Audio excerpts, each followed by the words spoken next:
Praise the lord. ప్రతిరోజు అనుదిన వాక్యం ద్వారా మీరెంతగానో బలపడుతున్నారని నేను ఆశిస్తున్నాను. అలాగే మీరు కనుక మన యూట్యూబ్ ఛానల్ని క్రొత్తగా వీక్షిస్తున్నట్లయితే మన యూట్యూబ్ ఛానల్ని సబ్స్క్రైబ్ చేయండి, ఇతరులకు షేర్ చేయండి.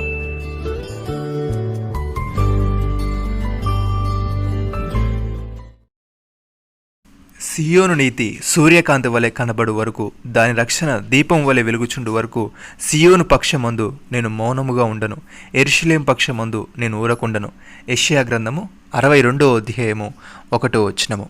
ప్రియమైన సహోదరి సహోదరులారా, యెహోవా ఆశ్చర్య కార్యములు చేసి ఉన్నాడు. ఆయన గూర్చి కొత్త కీర్తన పాడుడి. ఆయన దక్షిణ హస్తము, ఆయన పరిశుద్ధ బాహువు ఆయనకు విజయము కలుగజేసి ఉన్నది. యెహోవా తన రక్షణను వెల్లడి చేసి ఉన్నాడు. అన్ని జనుల ఎదుట తన నీతిని బయలుపరిచి ఉన్నాడు. ఇజ్రాయేలు సంతతికి తాను చూపిన కృపా విశ్వాసతలను ఆయన జ్ఞాపకము చేసుకుని ఉన్నాడు. భూదిగంత నివాసులందరూ మన దేవుడు కలుగజేసిన రక్షణను చూపించిరి. సహోదరి సహోదరులారా, నీతిమంతుల వెలుగు తేజరిల్లును, భక్తిల దీపము ఆరిపోవును. గర్వం వలన జగడంపు పుట్టును, ఆలోచన వినువానికి జ్ఞానము కలుగును. కీర్తనకారుడి విధంగా అంటున్నాడు, యెహోవా నా వెలుగునకు రక్షణయ్యున్నాడు. నేను ఎవరికి భయపడుదును? యెహోవా నా ప్రాణదుర్గము, ఎవరికి వెరుతును? నా శరీర మాంసము తినుటకై దుష్టులు నా మీదికి వచ్చినప్పుడు, నన్ను బాధించి శత్రువులు నా మీదికి వచ్చినప్పుడు వారు త్రొట్టిల్లి కూలిరి. నాతో యుద్ధము చేయుటకు దండు దిగినను నా హృదయము భయపడదు. నా మీదికి యుద్ధము రేగినను దీనిలో నేను ధైర్యము విడవకుందును. యెహోవా యొద్ద ఒక వరం అడిగి తిని దాన్ని నేను వెదుకుచున్నాను. యెహోవా ప్రసన్నతను చూచుటకును ఆయన ఆలయంలో ధ్యానించుటకును నా జీవితకాలమంతయు నేను యెహోవా మందిరంలో నివసింపగోరుచున్నాను.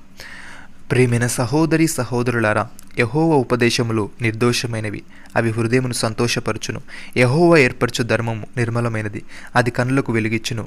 యెహోవా యందైన భయము పవిత్రమైనది, అది నిత్యము నిలుచును. యెహోవా న్యాయవిధులు సత్యమైనవి, అవి కేవలం న్యాయమైనవి.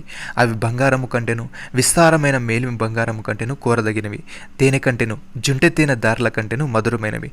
వాటి వలన ఆయన సేవకుడు హెచ్చరిక నందును, వాటిని గైకొనుట వలన గొప్ప లాభము కలుగును. సహోదరి సహోదరులారా, మీరు చీకట్లో నుండి ఆశ్చర్యకరమైన తన వెలుగులోనికి మిమ్మల్ని పిలిచిన వాని గుణాతిశయములను ప్రచురము చేయ నిమిత్తమును, ఏర్పరచబడిన వంశమును, రాజులైన యాజక సమూహమును, పరిశుద్ధ జనమును, దేవుని సొత్తైన ప్రజలై ఉన్నారు. ఒకప్పుడు ప్రజగా ఉండక ఇప్పుడు దేవుని ప్రజలైతిరి. ఒకప్పుడు కనికరింపబడక ఇప్పుడు కనికరింపబడిన వారైతిరి.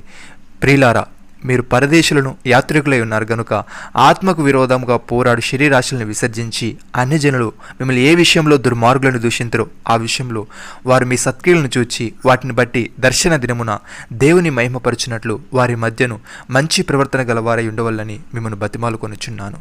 నమ్మిన వారు నాతో కలిసి ప్రార్థనలో ఏకీభవించండి.